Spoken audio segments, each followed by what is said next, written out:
Good evening, my fellow seekers of happiness.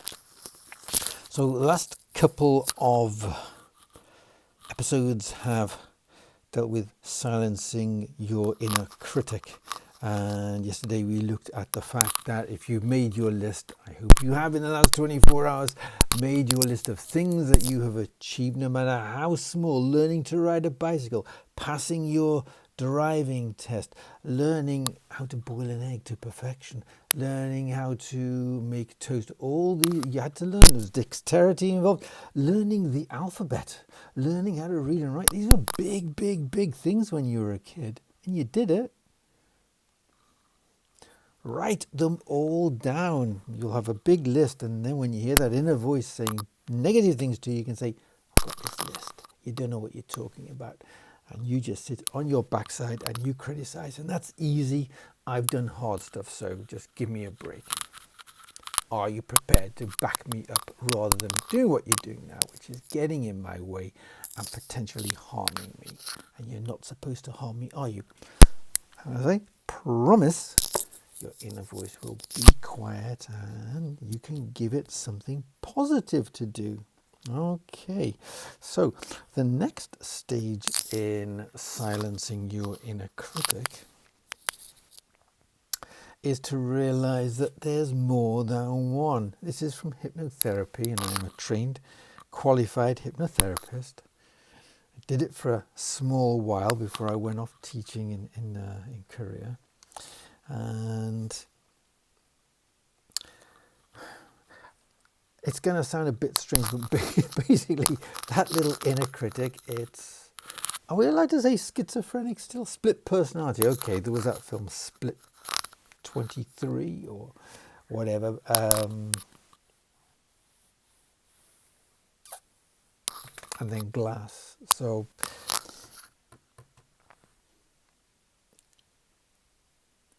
that voice has lots of different names depending on the role that it is fulfilling.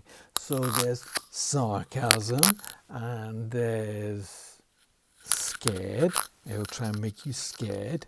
Hide it, a whole load of them. And what a hypnotherapist will do, the ones in the know, will actually ask your permission to talk to the subconscious, and then they will, if they haven't already, they will induct you into a hypnotic state, and then they will address the subconscious voice by its name of what it's trying to do. It could be overeating, it could be smoking, it could be procrastinating. Okay, these are all roles that your subconscious voice has. So simply because you dealt with one doesn't mean that the rest aren't going to come sniping at you at some other point. You have to deal with each one at a time. So there's a lot of self-awareness needed, but a lot of monitoring what is going on in the dialogue. When that inner voice is talking to you, what is it talking about? What tone of voice does it have? And who does it sound like? Okay, now the good news about this is that once you do the same thing with each one, you point out that this particular role is trying its best to help you, and you appreciate that, but it's doing a very bad job, and it prides itself on doing a good job, doesn't it? Point all this out. So you treat it like you would a fellow human being. You go in reasonably and you say, I realize that your intentions are good. However, from where I'm sitting, the result, go away. Midge flying around. They bite me. They like me. I've got the kind of blood they like. So this is itchy time of season. Anyway, and as you would, I hope, with a fellow human being, say, well, there's a better way of doing it. Shall we try it this way? And you give your colleague, your friend, your family member an alternative path to try. And unlike with a human being, your inner voice will not do a yes, but it'll do okay, sorry, I didn't realize. And then the next time you're in a similar situation, it will do what you asked it to, or it will stop appearing and telling you and scolding you in that situation, because you can give it an alternative job to do, which could be to make you feel good and encourage you when you are trying something new for the first time and you need a little bit of support. It will do that, because that's its job. And when it knows how to perform that job better, it will do. And when I say it knows, we're not talking about a mythical kind of muse or something inside you. It's a function of an area of your brain that is designed to keep you safe. In the same way, that same area of the brain is the same area that sweeps a room for danger,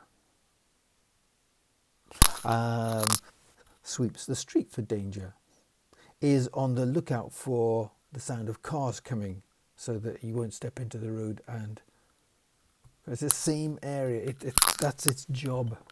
And you obviously wouldn't want to neutralize that part of your brain from being on the lookout for approaching vehicles. It's the same part of your brain which in our ancestors in different situations would have been on the lookout for snakes and bears and tigers. I won't say oh my, but you get the point. It's all there, and it's developed over the years, and it's there to shock you, put you into fight or flight or freeze. And by nagging you in the same way that an authority figure and taking that on, that's what you've done basically. You've become your own authority figure. You've stopped yourself. You've gone into the freeze part.